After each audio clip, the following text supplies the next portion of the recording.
You see the expectations for these teams who have been in the mix. Florida hasn't been in it for a while, and the situation might be a bit more dire there. LSU, a frustrating loss, third straight year under Brian Kelly, that they've lost a neutral site season opener against the power twice to Florida State, and then last Sunday night against USC, and it's been a little bit frustrating for all of these teams, particularly LSU, I think. I think all these teams have some issues that they need to resolve on their team, but the one team that I was impressed with was LSU. And it reminded me of a story when I first started coaching at Michigan State. We played Nebraska, and we got the dog beat out of us, and I thought we'd never, ever win another game. And I go out after the game and shake hands with Tom Osborne. And he puts his arm around me, and he says, "You're not as bad as you think." So that's the message that I would give to LSU. You're not as bad as you think.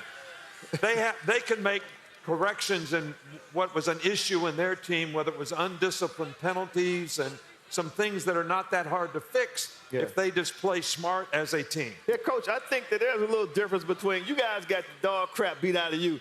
They just lost the game. And it was a very competitive game. They looked better on defense because last year they were trash on defense. I thought that their DC, the new DC, had an opportunity for a moment. USC got the ball, less than 2 minutes left. LSU's up, right? This is the moment when you, as a defensive coordinator, separate yourself from the rest of the defensive coordinator, especially when you're paid the highest as assistant coach than any coach in college football.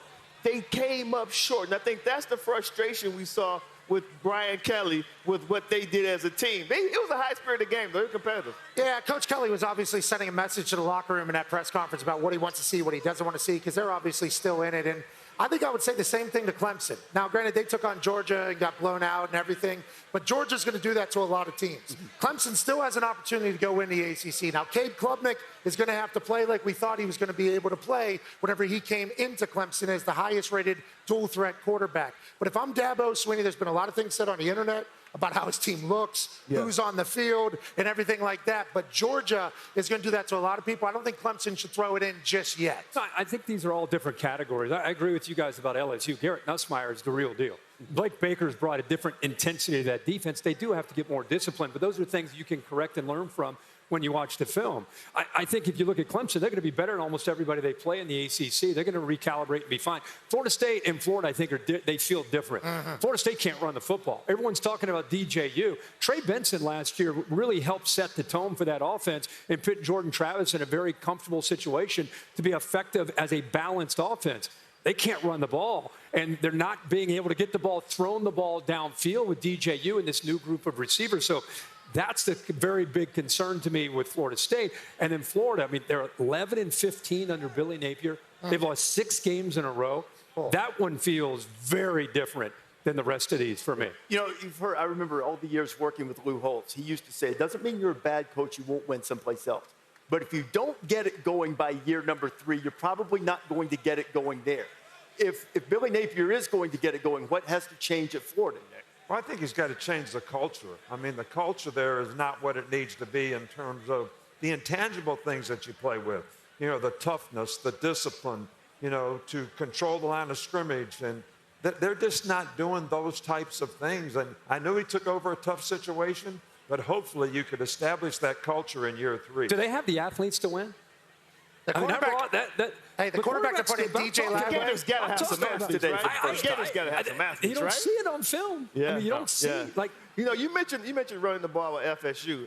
FSU, to me, they can't control the line of scrimmage offensively or defensively. I remember we were in Dublin, and then Thamel said that a scout told him they got the best defensive line in all of college football. They have not showed up yet. These teams are gashing them, so they can't even win the battle in the trenches first. Yeah, and I just mentioned DJ Lagway there for Florida coming in. Last week, he gets subbed in after Graham gets a concussion. He goes 50% through the sky, runs for 20 yards. It's like, is it too little too late already for Billy Napier? And that stinks to say for Billy Napier, obviously, this early in the season. DJ broke a bunch of high school records in Texas in 6A football. Yeah. But it's like, if you look at that Florida schedule, there's no time for Billy Napier to look in the mirror and be like, all right, I can open this bottle of water and I'm in a good spot. Florida's in a tough spot. Well, the one thing that I look at with all these teams, the first thing I look at is what kind of quarterback do they have? Can you win with the guy? What kind of skill players do they have to make explosive plays? Because other than turnovers, explosive plays equal outcome of games better than anything else. And I don't see that at Florida. I don't see it at Florida State either. Not right now. Clemson may have a chance. LSU definitely has it. Yeah. Clemson fans are ready to see those freshman receivers that they were so high on in camp and didn't play a ton against Georgia until later on. You do lose 2 top 25 picks at the wide receiver for LSU. You know, it's a first game. So, like, there is so much. I think looks good. I think LSU's receivers, they're going to get Chris Hilton back, too, who's got an injury, didn't play in the first I like LSU. Coach talked last week about the problems being fixable. I think LSU has the most fixable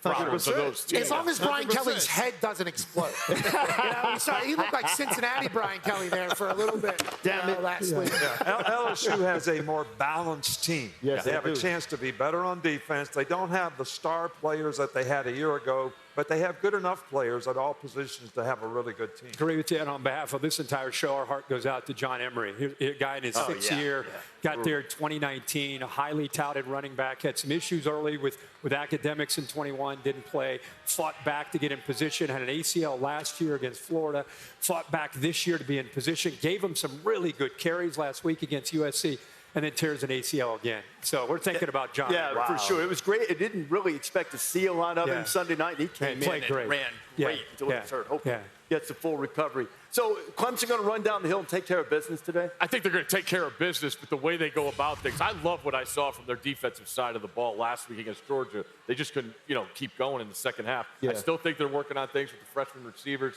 in the pass game. So I think it's going to be a tough game. I'm going to go under the total 52.5 between these two teams. I picked App State to be the G5 playoff team, so I'm interested to see. And they can hang around. They can hang around. Definitely. They always do. Yeah. No matter who they play.